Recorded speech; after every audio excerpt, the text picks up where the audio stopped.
tiba-tiba. Oh, iki justru api ngurangi Sampah plastik. Iya. Lah nang ndi kamu? kok banget. Oh iya wes. Jadi setelah malamnya kita di Kota Batu gagal merayakan tahun baru teman-teman, kita langsung menuju di kawasan kebun teh Wonosari teman-teman, untuk sekedar melepas lelah, melepas penat sambil menikmati secangkir teh yang ada di kafe di kebun Wonosari. Berjarak sekitar 30 menit dari pusat kota Malang, kebun Wonosari ini menampilkan warna yang cukup menarik, hamparan teh dan juga rumah-rumah lama bekas peninggalan perkebunan Belanda yang ada di perkebunan Wonosari ini teman-teman. Goreng langsung. Tadi fresh.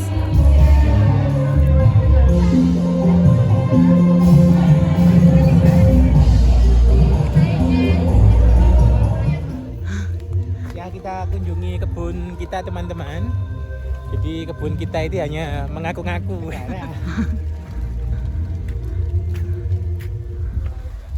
Keasikan foto payung kita ketinggalan, guys.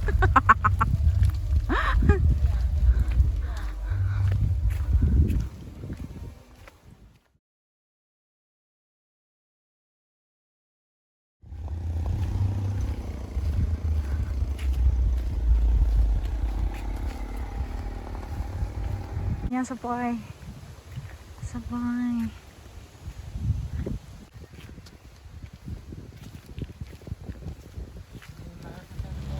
Selepas berkunjung di kebun Wonosari, di sore harinya kita melanjutkan perjalanan untuk menuju di kawasan Bromo. Semuanya serba tiba-tiba dan perjalanan ini memang tanpa rencana.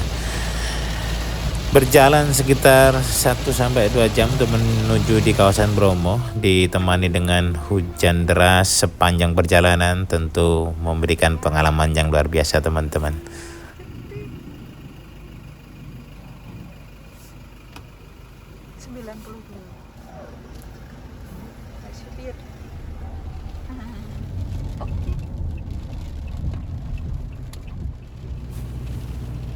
Menembus perjalanan sekitar setengah jam sampai di tempat lokasi kita untuk menginap. Sungguh pengalaman yang menegangkan karena sepanjang jalan hujan yang deras. Dan untungnya ketika tiba di tempat kita menginap, kita disambut oleh abang bakso yang mungkin membuat kita beruntung ya. Jadi lapar, terus disambut dengan bakso hangat yang sebenarnya ini adalah menu makanan yang sama 3 kali di hari yang sama pada hari itu juga teman-teman. Bakso Malang. Pagi hari selepas bangun dari tidur nyenyak semalam, kita langsung mengeksplor kawasan Bromo yang entah mungkin ke-5 kali kita sudah mengeksplornya di waktu yang berbeda dan tentunya dengan suasana yang berbeda juga. Pagi hari yang mendung, kita sudah menerobos perjalanan sepanjang sekitar 2-3 kilo untuk menuju di pelataran Bromo teman-teman. Dan ini merupakan pengalaman kita yang kedua mengeksplor Bromo dengan menggunakan sepeda motor hasil sewa di kawasan Bromo.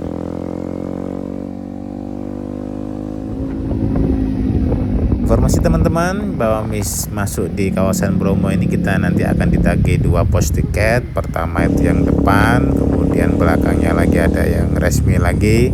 Kalau di total sih sekitar 115 untuk 2 orang. Apa sing lagi hit apa? Iki lho apa lek ngarani planet. Planet apa iki jenenge?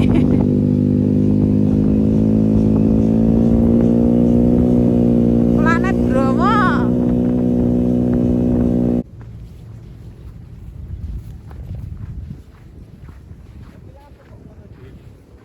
Lah ya iku makanya diarani planet Bromo. Iku asline napa sih? Kawah vulkanik sing meluber.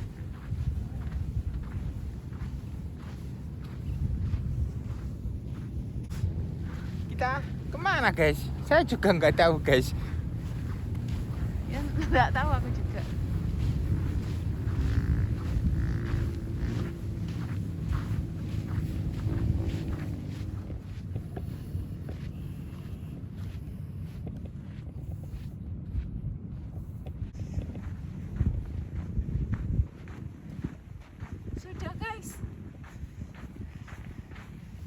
teman-teman, kita ini mau menuju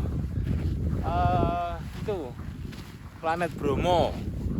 Nah, dinamakan planet Bromo itu ya karena menyerupai planet Mars yang selama ini kita tahu gesang. Nah, jadi kita kalau mau ke sana teman-teman, itu kita harus jalan kaki ya. Nah, kalau teman-teman pakai sepeda motor itu teman-teman bisa titipkan di sana.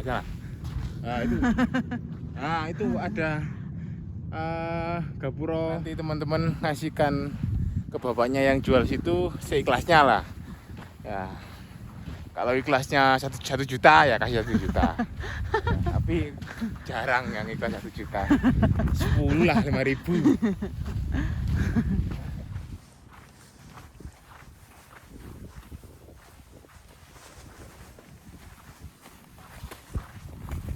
Jadi jarak antara parkir sepeda motor sampai di kawasan planet Bromo ini teman-teman, setidaknya 30 menit lah nanti sampai di kawasan ini. Kita bisa berfoto-foto, mengambil momen, video, dan juga berlatarkan Gunung Bromo yang lain yang selama ini kita kenal. Hamparan hijau menjadi seperti hamparan gersang kayak di planet.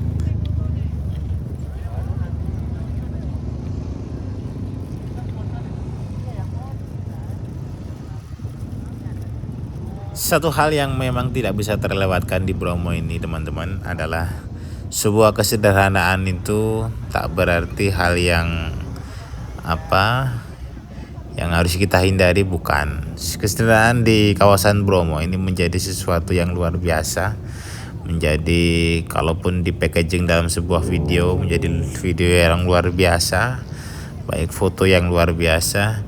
Dan memang ini definisi yang kita ambil dari sebuah kesederhanaan di Bromo, bahwa kesederhanaan itu akan menjadi istimewa bila dia bertempat atau berlatar di kawasan yang juga istimewa.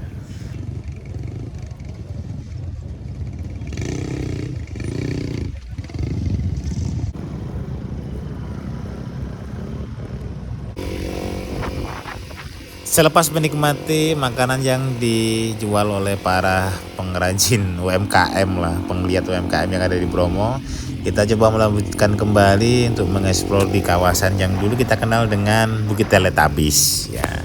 Sekitar 10-15 menit dari jangkauan tempat kita parkir tadi.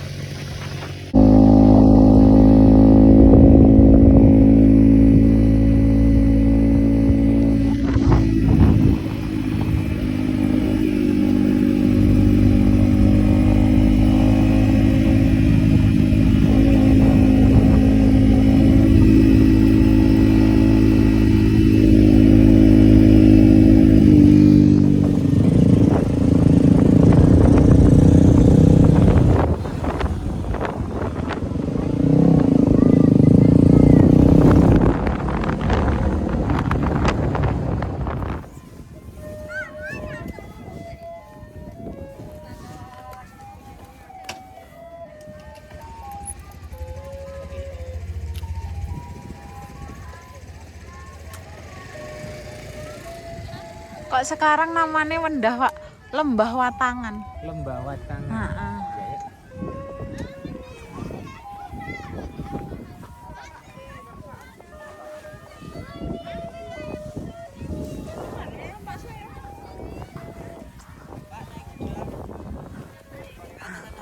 Jalan dulu Kak.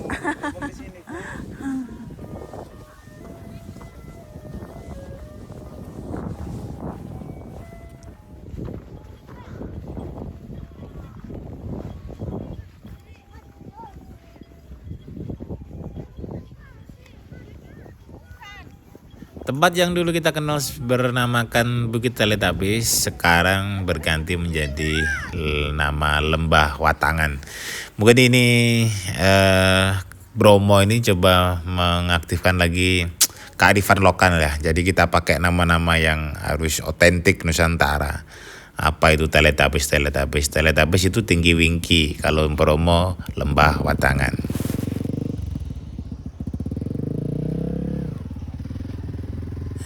Puas kita membuat video dan berfoto dia di kawasan Lembah Watangan teman-teman. Kita langsung putar balik menuju lagi di kawasan Pasir Berbisik, tentunya dengan medan yang berbeda yang kita cari ya.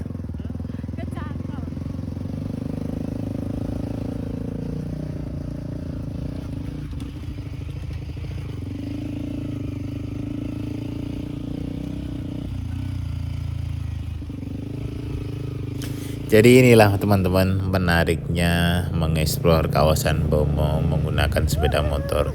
Kita bisa memilih bebas spot-spot, tempat-tempat, titik-titik yang ingin kita pakai untuk berfoto ria di sudut-sudut yang selama ini tidak pernah dijangkau oleh jalur jeep. Ini merupakan keseruan tersendiri. Teman-teman bisa mengeksplor betapa luasnya Bromo ini. Berpuluh-puluh atau bahkan beratus-ratus hektar itu kita bisa menikmatinya di setiap sudut, hembusan angin, kemudian belayan pasir, semuanya membawa kesan-kesan yang luar biasa. Jadi teman-teman sekali-sekali nikmatilah kawasan Bromo ini mengeksplor menggunakan sepeda motor. Sepuas menikmati semua sudut-sudut kawasan Bromo teman-teman, kita langsung bergegas balik di tempat kita menginap di hotel. Dan ini merupakan pengalaman yang luar biasa. Dan terima kasih bagi teman-teman yang menikmati vlog kami.